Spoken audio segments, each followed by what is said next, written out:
ইবাদত হয় নাই। তিনি ডাক দিয়ে বলে, আয়েশা রে শুনো, তোমার বাবার জীবনের ইবাদত কেন করতে যাইবো? জানো জানো গারে হেরাতে তোমার বাবা কত ইবাদত হয়েছে।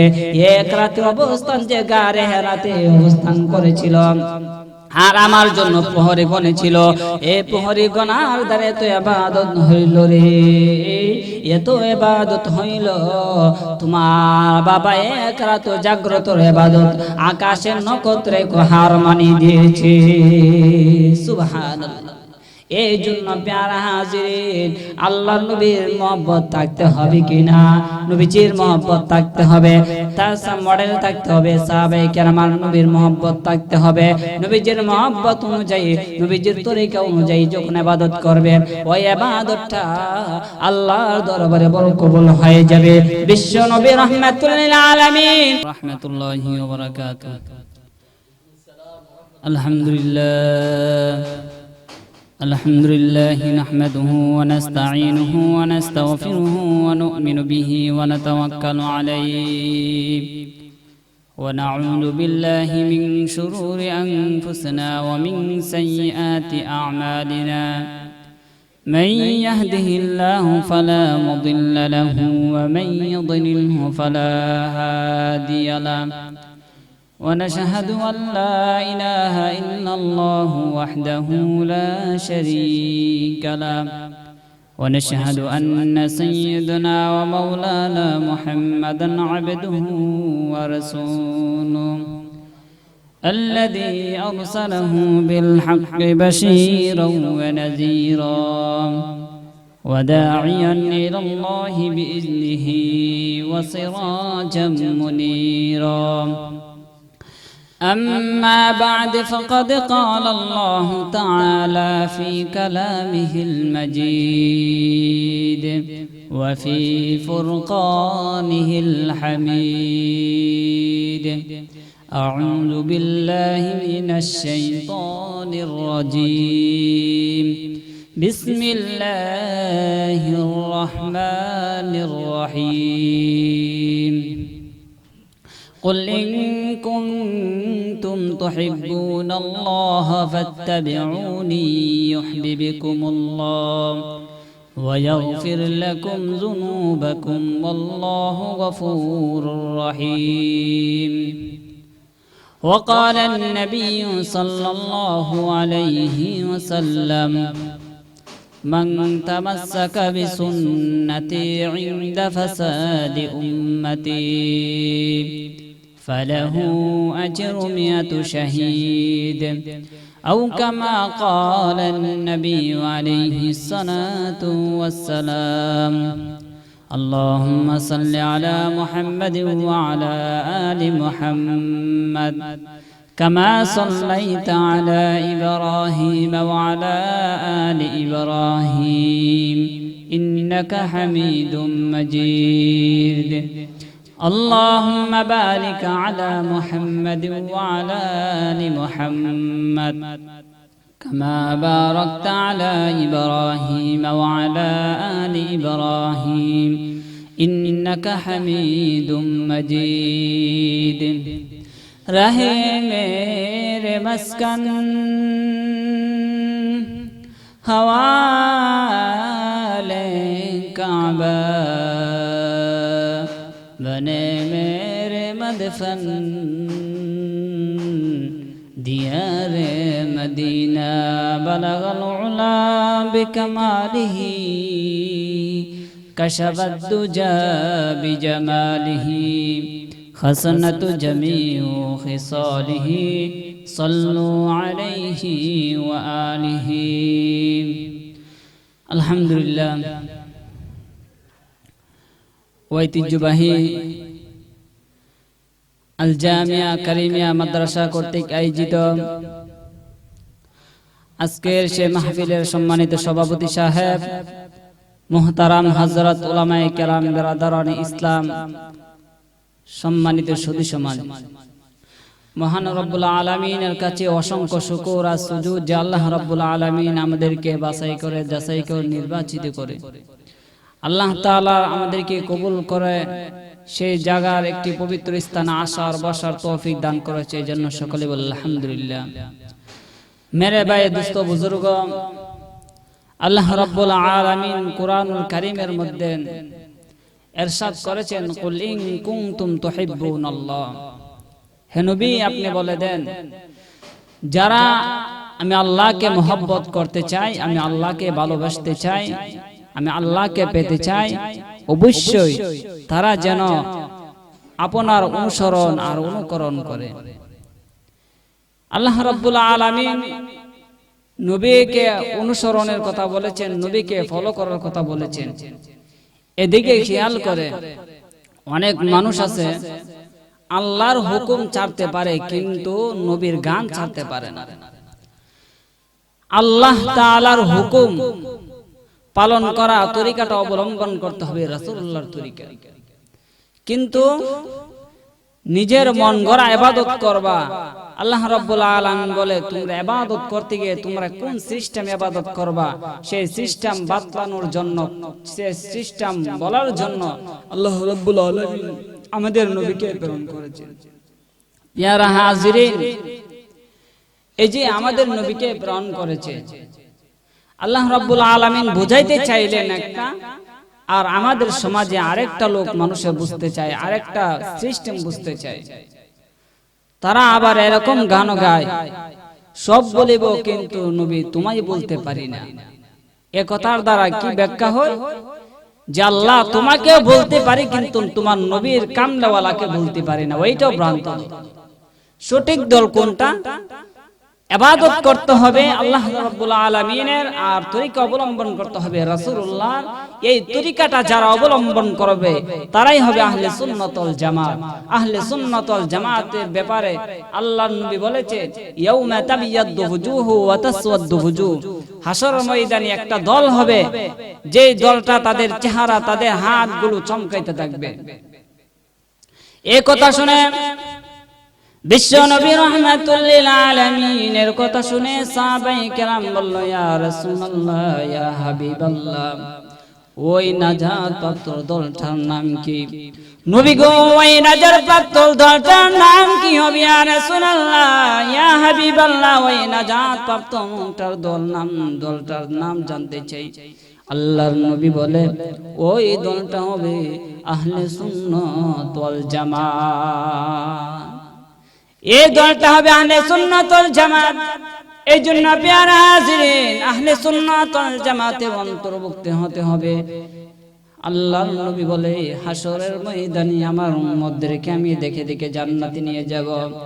সাহাবায়ে কেরাম আরজ করলে, ইয়া রাসূলুল্লাহ, নবী গো, হাসরের ময়দানে লক্ষ লক্ষ নবীর উম্মত হবে, আপনার উম্মতকে কিভাবে চিনবেন?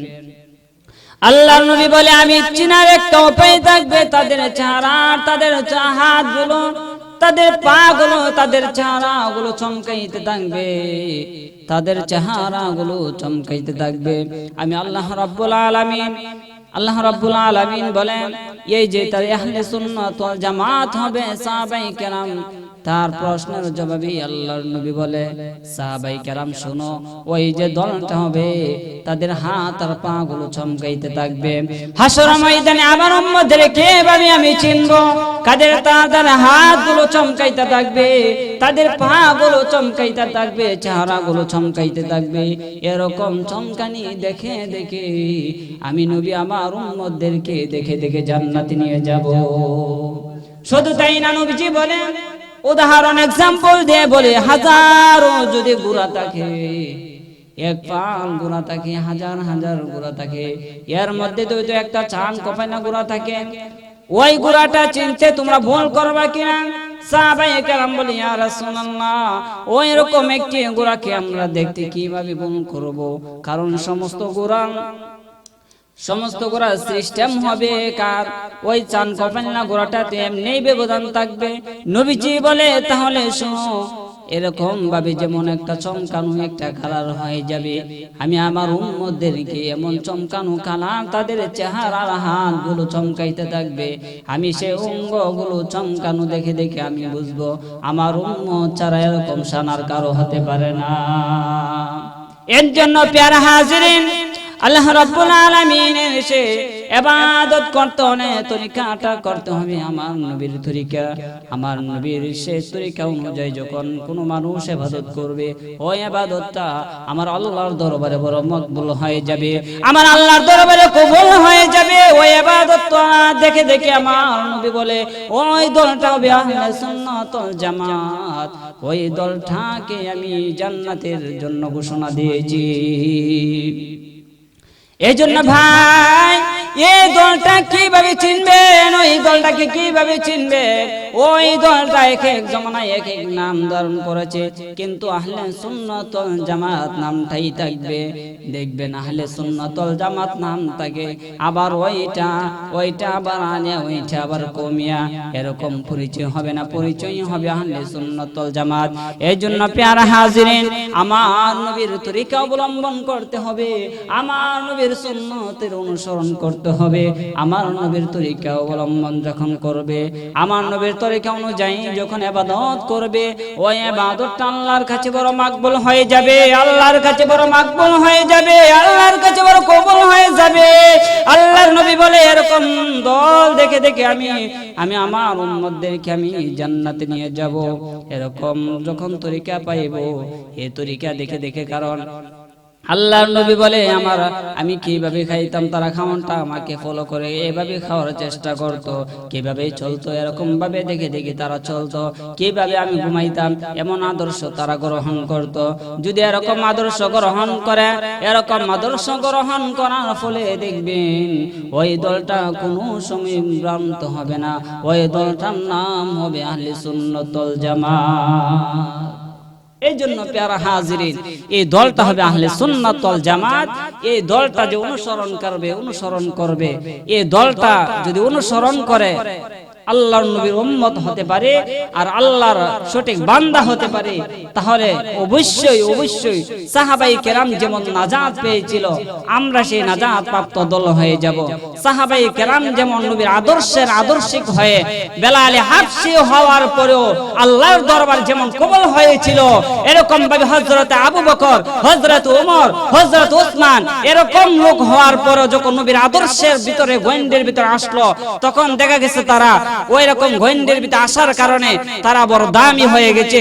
আল্লাহর নবীর তরিকা অনুযায়ী যখন কোনো মানুষ চলবে, ওই দলটা কোনোদিন ভ্রান্ত দল হতে পারে না, ওই দলটাই হবে আহলে সুন্নাত ওয়াল জামাত, ঠিক কি না? এই জন্য প্যারা হাজিরিন, নবীর তরিকা অনুযায়ী যখন কোনো মানুষ ইবাদত করবে, নবীর তরিকা অনুযায়ী যখন ইবাদত করবে, ইবাদতটা আল্লাহর কাছে কিরকম ভাবে মাকবুল হবে? এরকম ভাবে একজন আল্লাহর বান্দা আব্দুল ওয়াহিদ করে নাম, একজন আল্লাহর বান্দা আব্দুল ওয়াহিদ, সে এমন ইবাদত করলো, এমন ইবাদত করতে করতে আল্লাহর দরবারে এমন মাকবুল হয়ে গেল, আল্লাহকে একদিন স্বপ্নে জিজ্ঞাসা, মালিক আমি দুনিয়ার জমিন থেকে যখন বিদায় হয়ে যাব, বিদায় হওয়ার পরে জান্নাত তো দিবা, আমার সাথে একজন মহিলা হবে, ওই মহিলাটা কে হবে? ওই মহিলাটা কোন দেশের এলাকার কোন গোত্রের হবে? এরকম প্রশ্ন করতে লাগলো। আল্লাহ রাব্বুল আলামিন বলে, আব্দুল ওয়াহিদ তোমাকে আমি বলে দিচ্ছি, এরকম একটা দল হবে, এরকম একটা জামাত হবে, এরকম একটা নারী হবে, তার বাড়ি অমুক গোত্রে হবে, তার বাড়ি অমুক এলাকা হবে, তার কাজ এমন হবে, তার বাণিজ্য এমন হবে, তার ব্যবসা এমন হবে, তার চলাফেরা এমন হবে। ভাই এরকম যখন মডেল গুলো বলে দিল, তার আদর্শের কথা বলে দিল, তার পরিচয় কথা বলে দিল, আল্লাহ রাব্বুল আলামিন এসে স্বপ্নে দেখানোর পর ওই বান্দা ঘুম থেকে উঠে আব্দুল ওয়াহিদ ওই এলাকা, যে আব্দুল ওয়াহিদের যে এলাকা পরিচয় দিয়েছিল, ওই এলাকার দিকে রওনা হয়ে গেল। রওনা হয়ে যাওয়ার পরে গিয়ে আব্দুল ওয়াহিদ বলে, ওই এলাকার একজন নারী আছে, তার নাম ইমুক, তার বাবার নাম ইমন, ওই লোকের নাম, ওই লোকের বংশের নাম, ওই লোকের পিতার নাম সব বলে দিল। লোকেরা বলল, ওই লোকের কি পরিচয় হবে? ওই লোক তো সাধারণ একটি লোক, ওই লোক তো কোনোদিন প্রভাবশালী লোক না, ওইটা একজন সাধারণ লোক। ওই সাধারণ লোকের পরিচয় দিয়ে কি করবেন? কারণ দেখবেন সমাজের মধ্যে যখন গরিবের ঘর একজন আলেম হয়, গরিবের ঘর একজন সন্তান হাফেজ হয়, তখন হাফেজ হওয়ার পরে, আলেম হওয়ার পরে দূরের লোকেরা আসবে যে তার নাম এমক বংশে এমন, ওই লোকটাকে আপনারা চিনেন কিনা? লোকেরা বলে হ্যাঁ, ওই লোকটাকে দিয়ে তোমরা কি করবা? কারণ এটা তো সাধারণ একটা লোক, কৃষকের লোক, ও তার বাপ সাধারণ ব্যবসায়ী, সাধারণ কৃষক, তাকে খোঁজ করে কি করবেন? পেয়ারা হাজিরিন, সমাজে এরকম ভাবে লোক বলতে থাকে। আব্দুল ওয়াহিদ যখন ওই এলাকা গেল, যাওয়ার পরে বলছে ওই এরকম একটি নারী, তার পরিচয় হলো এমন। লোকেরা, এলাকার লোকেরা বলল আমরা এত প্রভাবশালী, আমাদেরকে খুঁজবা, তুমি এত দূর থেকে তুমি তাকে খুঁজতে আসলা, কারণটা কি? তিনি বলেন আমার একটা কারণ আছে, তার পরিচয় হলো এই, তার বাড়িটা কোথায়, সে কোথায় তাকে পরিচয়টা জানতে চাইল। আল্লাহ রাব্বুল আলামিনের নির্দেশন অনুযায়ী আব্দুল ওয়াহিদ নির্দেশন অনুযায়ী চলতে চলতে ওই মহিলার কাছে চলে গেল।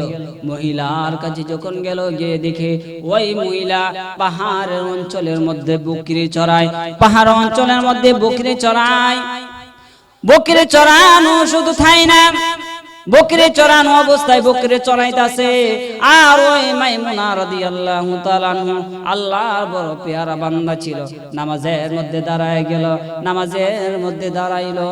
আর ওই তার পালগুলো, ওই বকরির পালগুলো ভাগে রাখালি করতেছে। সুবহানাল্লাহ। এই জন্য এই আশ্চর্য ঘটনা দেখে আব্দুল ওয়াহিদ বলে এরকম আশ্চর্য ঘটনা আমি কোনোদিন দেখি নাই। বাঘে তো ছাগল খায়, আজকে বাঘে ছাগল খায় না, কারণটা কি? কারণটা বুঝতে পারি নাই। এরকম একটা কারণ আমি আমার জিন্দেগিতে কোনোদিন দেখি নাই।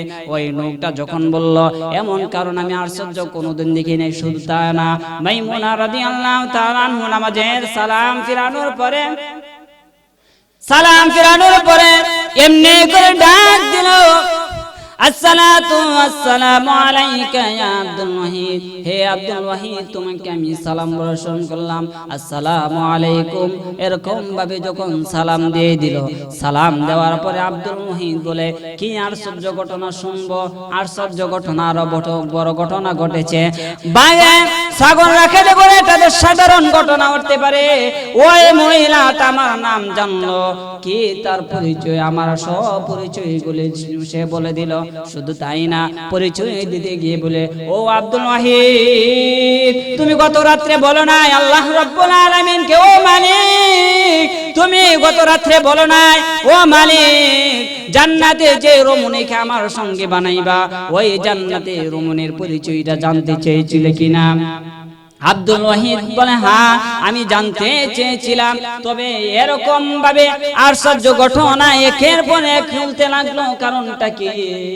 মাইমুনা রাদিয়াল্লাহু তাআলা আনহা ডাক দিয়ে বলে আব্দুল ওয়াহিদ রে, তুমি যে গত রাত্রে আমার মালিকের দরবারে তুমি চেয়েছিলা, আমার মালিকের দরবারে তুমি পেয়েছিলা, মালিকের দরবারে আমার পরিচয়টা তুমি জানতে চাইলা। সেই ঘটনা জানার পরে আমি রব্বুল কারীমের দিকে যখন মুতাওয়াজ্জু হয়ে গেলাম, আমিও দেখলাম তুমি মালিকের সাথে এরকম ভাবে প্রশ্ন করতেছো, আর আল্লাহ রাব্বুল আলামিন আমার পরিচয়টা তোমার কাছে দিতেছে। সুবহানাল্লাহ। প্যারা হাজিরিন, এই পরিচয় জানতে চাইলেন, শুধু তাই না, আপনি যখন এখানে আসলেন, আপনি আরেকটা ঘটনা আপনি আশ্চর্য মনে হচ্ছে। ওই বাঘে ওই ছাগল রাখালিটা আপনার কাছে আশ্চর্য মনে হয়েছে, তাই না? আব্দুল ওয়াহিদ বলে মাইমুনা, ওইটা তো আমার কাছে আশ্চর্য লাগবে। সারাটা জীবন দেখেছি বাঘগুলি ছাগল রাখালি করে, এরকম ঘটনা আমি দেখি নাই। মানুষ ছাগল রাখালি করতে পারে, বকরি রাখালি করতে পারে, এমন বাঘে ছাগল রাখালি করে আমার জিন্দেগিতে আমি কোনোদিন দেখি নাই। মাইমুনা রাদিয়াল্লাহু তাআলা জবাব দিয়ে বলে আব্দুল ওয়াহিদ, তুমি এমন কি ঘটনা দেখেছো? এটা তো আল্লাহ রাব্বুল আলামিন আমাদের জন্য বানাইছে। আল্লাহ রাব্বুল আলামিন বলেন ওয়া খালাকালাকুম মা ফিল আরদি জামিআ,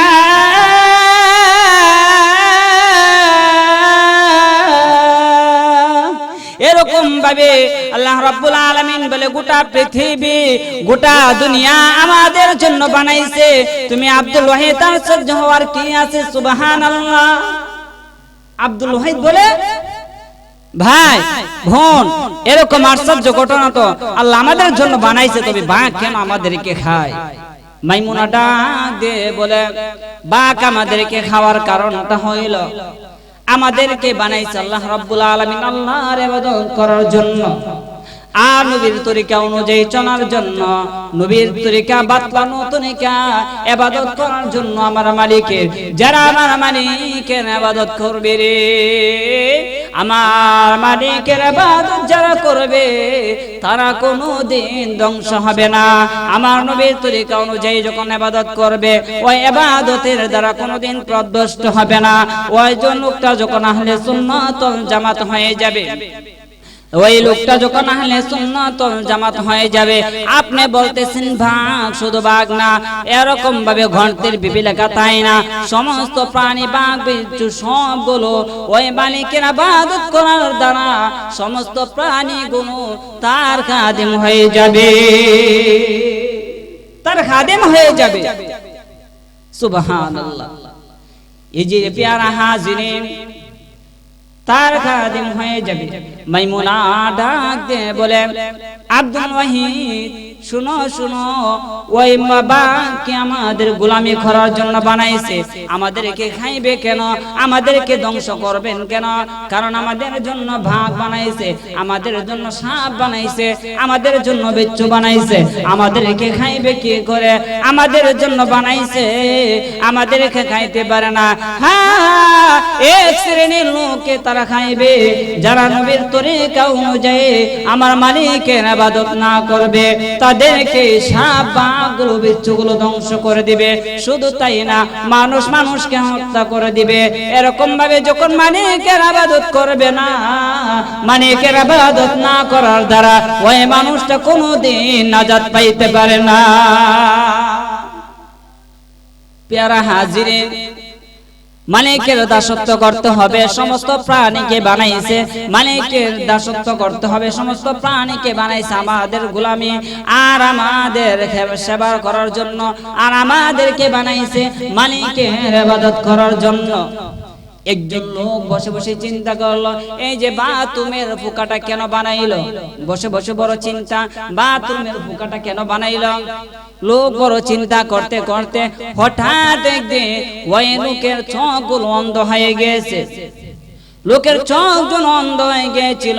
সারা বাংলাদেশ মনে করেন এক্সাম্পল, সারা বাংলাদেশের ওষুধ খেয়ে শেষ, আবার ইন্ডিয়া গেল, আমেরিকা গেল, ফ্রান্স, জাপান সবগুলো ওষুধ খেয়ে গেল, কিন্তু শেষ পর্যন্ত চক্ষুগুলো ভালো হইল না।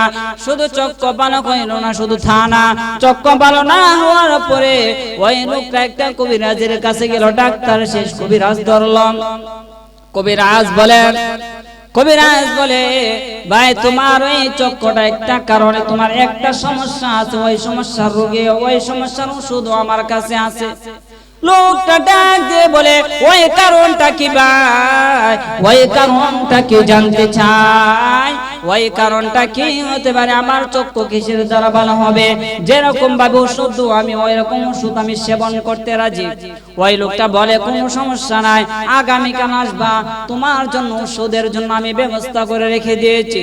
ওই লোকটা শেষ পর্যন্ত ওই লোকটাকে ওষুধ সেবন করাই দিল, চক্ষুগুলো ভালো হয়ে গেল।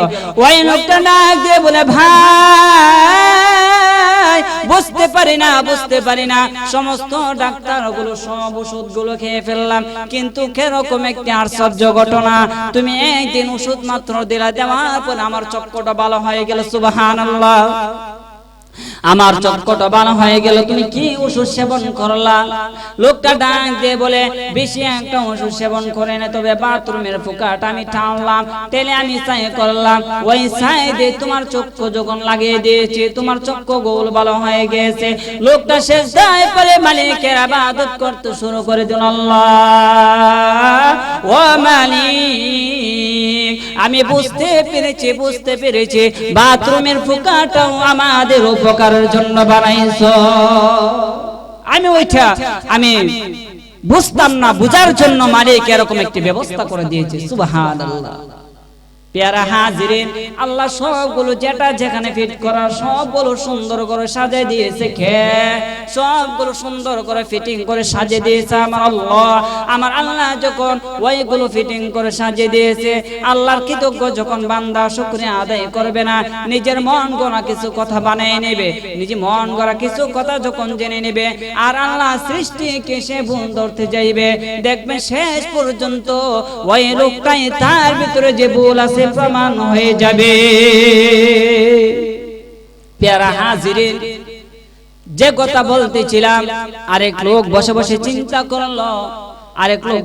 চিন্তা করলো, এই যে এত বড় একটা চিকন চিকন লাউ গাছে, মোটা লাউ, এত বড় বট গাছে ছোট মাত্র বট, কারণটা কি? কারণটা তিনিও বসে বসে চিন্তা করলো। বট গাছ তো নাই, যখন বসলো, বসে বসে চিন্তা করে লোকটা ঘুমিয়ে গেল। ঘুম থেকে উঠে হঠাৎ করে দেখে ওই বট তার নাকের মধ্যে পড়লো। এমনি ঘুম থেকে জাগ্রত হয়ে মালিকের দরবারে সেজদায় পড়ে গেল। ইয়া আল্লাহ, বুঝতে পেরেছি, বুঝতে আর বাকি নাই। ওই বটের জায়গায় যদি লাউ গাছ হইতো, আর ওই লাউটা আমার নাকের মাথায় পড়তো, তাহলে আমি আজ দুনিয়ার জমিন থেকে বিদায় হয়ে যেতাম। বুঝতে পেরেছি তোমার সৃষ্টি যেখানে যেটার দরকার তুমি সবগুলো সাজিয়ে দিয়েছো। সুবহানাল্লাহ। প্যারা হাজিরিন, এরকম ভাবে মালিকের ইবাদত করতে হবে, তরিকাটা অবলম্বন করতে হবে আমার নবীর তরিকা অবলম্বন করতে হবে আমার নবীর তরিকা। শেখ সাদী রাহমাতুল্লাহ আলাইহি একটি ঘটনা উল্লেখ করেছেন। ঘটনাটা খুব চমৎকার। তিনি বলেন, আমি এক সময় আমি বসা ছিলাম, হঠাৎ করে দূর থেকে একটা লোক বাঘের উপর সওয়ারি হয়ে হাতের মধ্যে চাবুক হিসেবে সাপ ব্যবহার করতেছে। সুবহানাল্লাহ। শেখ সাদী রাহমাতুল্লাহ আলাইহি তিনার কিতাবের মধ্যে লেগেছে, দানে ধরে তিনি হাসতে শুরু করে দিল।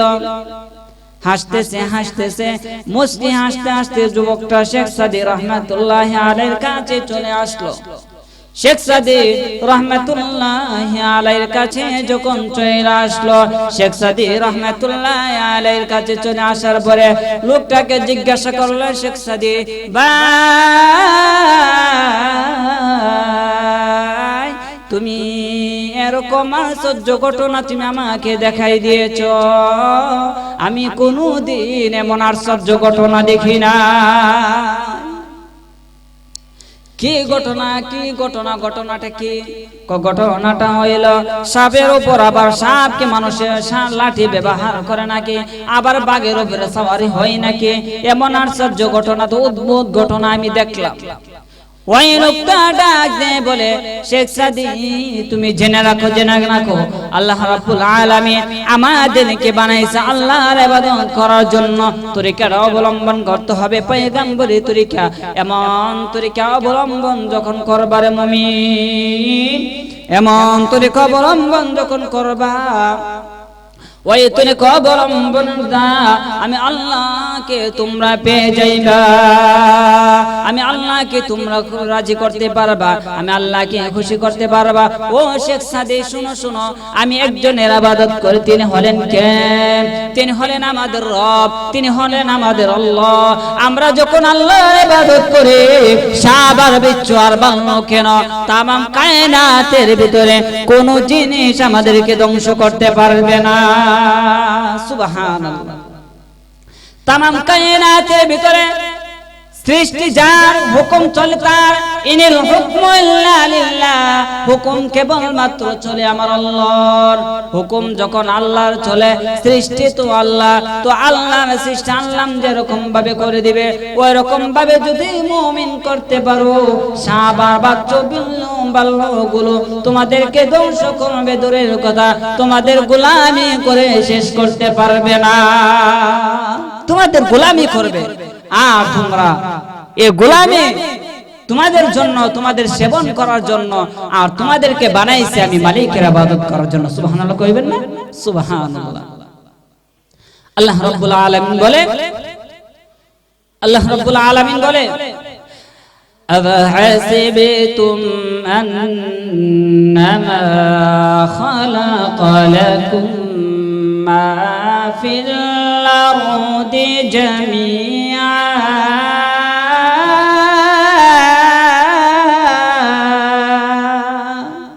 আল্লাহ রাব্বুল আলামিন বলে আফাহাসিবতুম আন্নামা খালাকনাকুম আবাসা, তোমরা কি ধারণা করেছো আমি আল্লাহ তোমাদেরকে অনর্থ সৃষ্টি করেছি? সুবহানাল্লাহ।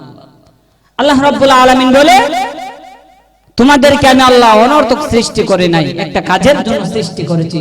সৃষ্টি হলো, সৃষ্টি করার উদ্দেশ্য হলো তোমরা ইবাদত করবে আমি আল্লাহ, আর আমি আল্লাহ তোমাদেরকে বানাইছি ইবাদতের জন্য। মাখলুকাতকে বানিয়ে দিয়েছি তোমাদের গোলামি করার জন্য, তোমাদের সেবা করার জন্য, তোমাদের খেদমত করার জন্য, তোমাদের সাথে থাকার জন্য। সুবহানাল্লাহ। এই জন্য প্রিয় হাজিরিন, ইবাদত করতে হবে আল্লাহর, তরিকা অবলম্বন করতে হবে নবীর। তাহলে ওই তরিকা যখন অবলম্বন করবে, মদিনাওয়ালার তরিকা যখন অবলম্বন করবে, অবলম্বন করার দ্বারা তখন ওই লোকটা, ওই দলটার নাম হবে আহলে সুন্নাত ওয়াল জামাত। সুবহানাল্লাহ। সাহাবায়ে কেরামের আদর্শ, সাহাবায়ে কেরামকে মাপকাঠি মানতে হবে। আল্লাহর নবীর তরিকা তোমার কাছে আমি জানাই, তোমার কাছে আমি ফরিয়াদ করি। আমি যে চক্ষু দেখে দেখে বিশ্ব নবীকে দেখে আমার চক্ষুগুলো শীতল আসতো। ইয়া রাসূলুল্লাহ, ইয়া হাবিবাল্লাহ, মালিকের দরবারে বারবার ফরিয়াদ জানাইতে শুরু করে দিল। আল্লাহ, ও আমার মালিক, আমার চক্ষু দেখে দেখে বিশ্ব নবীকে দেখে আমার চক্ষু দেখে দেখে আমার চক্ষু শীতলতা আসতো, পেটের খিবার নিবারণ হইতো। ও মালিক, যে চক্ষু দিয়ে আমি বিশ্ব নবীকে দেখেছি, যে চক্ষু দিয়ে আমি বিশ্ব নবীকে দেখেছি, এমন চক্ষু দ্বারা আর পৃথিবীর সাজসজ্জা আমি দেখতে চাই না। ও মালিক, আর পৃথিবীর জমিন আমি দেখতে চাই না গো মালিক। ও আমার আল্লাহ, আমি আর দেখতে চাই না। আল্লাহ, আমার চক্ষুগুলো তুমি অন্ধ করে নিয়ে নাও। হযরতে যায়েদ রাদিয়াল্লাহু তাআলা আনহু যখন আল্লাহর কাছে ফরিয়াদ করলো, তাৎক্ষণিকভাবে হযরতে যায়েদ রাদিয়াল্লাহু তাআলা আনহু দুটো চক্ষু অন্ধ হয়ে গিয়েছিল। শুধু তাই না, ওই চক্ষু তিনি যতদিন পৃথিবীর জমিনে ছিল বন্ধ অবস্থায় থেকে গেল। নবীজির ভালোবাসা, নবীজির করুণ ভালোবাসা সাহাবায়ে কেরামের ভিতরে ছিল। সাহাবায়ে কেরাম থেকে আমরা আজ বড় আশিক রাসূল হয়ে গেছি। যারা সাহাবায়ে কেরাম থেকে বড় আশিক রাসূল দাবি করবে, তারা আশিক রাসূল হইতে পারে না, তারা আশিক রাসূল নামে তারা ধোঁকাবাজ। প্যারা হাজিরিন, এই যে নবীর মোহব্বত, নবীর আদর্শ সাহাবায়ে কেরামের ভিতরে কেমন ছিল। হযরতে ওমর রাদিয়াল্লাহু তাআলা আনহু, তিনি যখন বিশ্ব নবী রাহমাতুল্লাহ আলামিন পৃথিবীর জমিন থেকে বিদায় হয়ে গেল, পৃথিবীর জমিন থেকে বিদায় হওয়ার পরে হযরত ওমর তলোয়ার নিয়ে দাঁড়ায় গেল।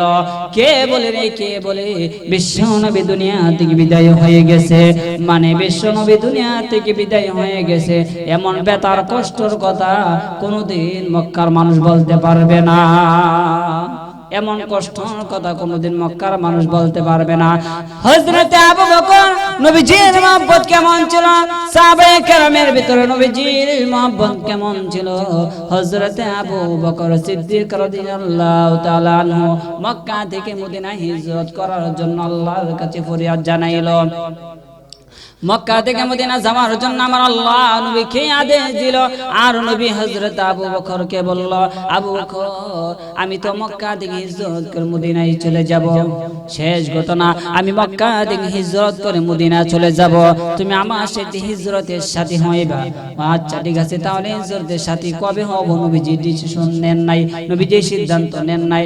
না নেওয়ার কারণে হযরত আবু বকর প্রত্যেকটা রাত অতিবাহিত হচ্ছে, আর প্রত্যেকটা রাত অবস্থান করছে, প্রত্যেক রাত জাগ্রত হয়ে থাকছে।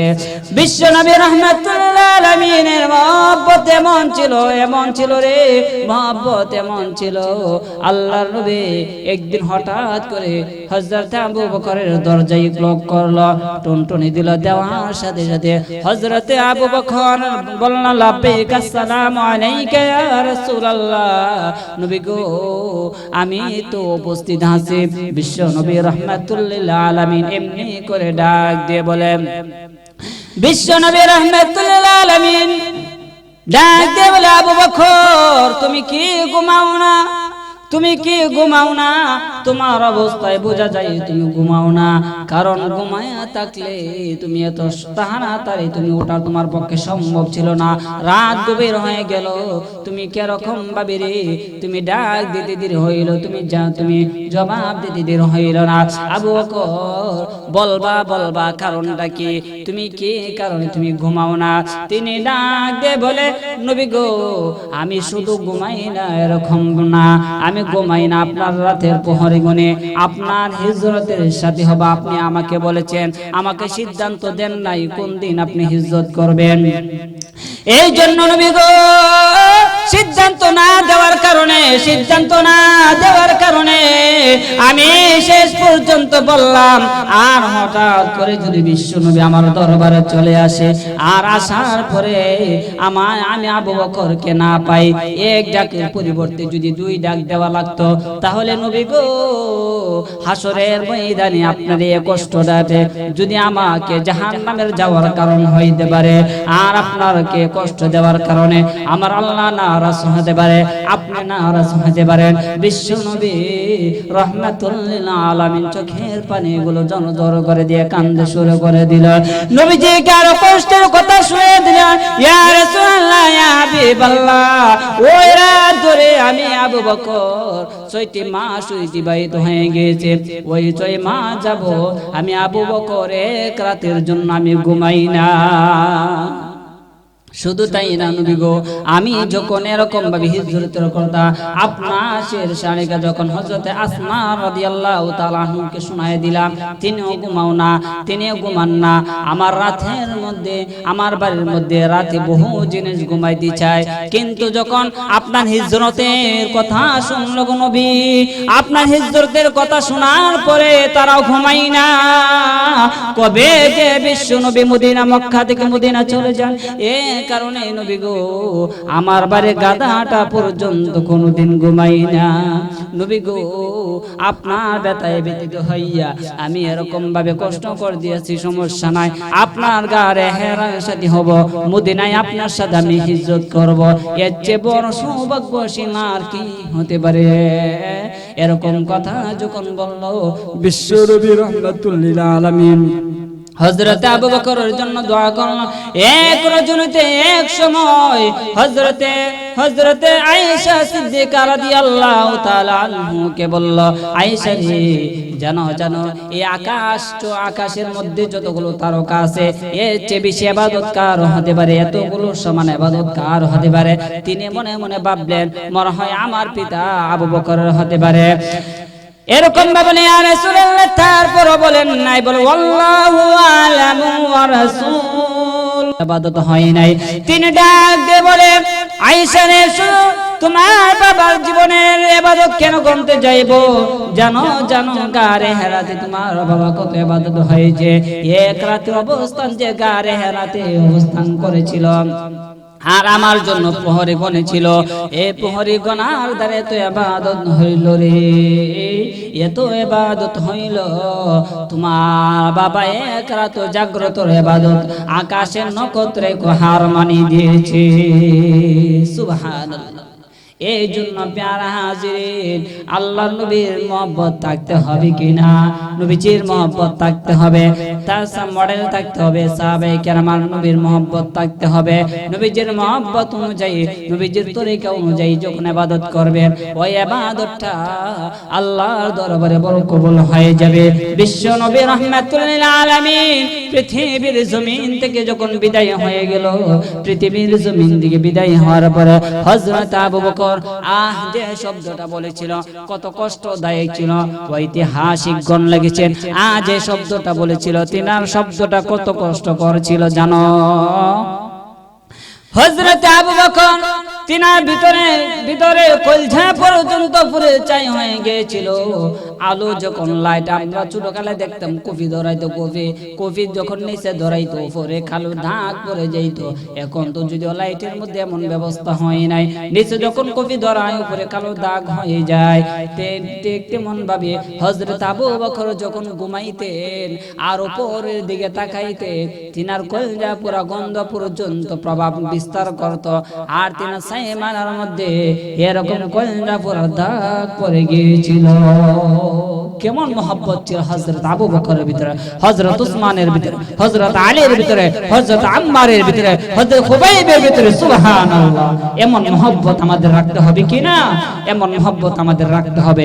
বিশ্ব নবীর মহব্বত আমাদেরকে থাকতে হবে। বিশ্ব নবীর আদর্শ যখন আমরা পালন করব, বিশ্ব নবীর আদর্শ যখন আমরা পালন করার দ্বারা আল্লাহর ইবাদত করতে পারবো, কোন নাস্তিক আর কুলাঙ্গার আমার নবীকে গালি দিবে, বাংলা তাওহীদের জনতা মেনে নেবে, এটা কোনোদিন হতে পারে না, ঠিক কিনা?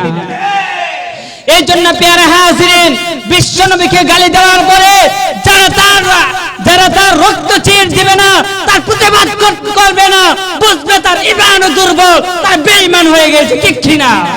বিশ্ব নবীকে প্যারা হাজিরিন, শেষ কথা বলে যাচ্ছে, বিশ্ব নবী রাহমাতুল লিল আলামিন, সে ভোলার ঘটনা আমার পূর্বে ভাইও গিয়েছিল।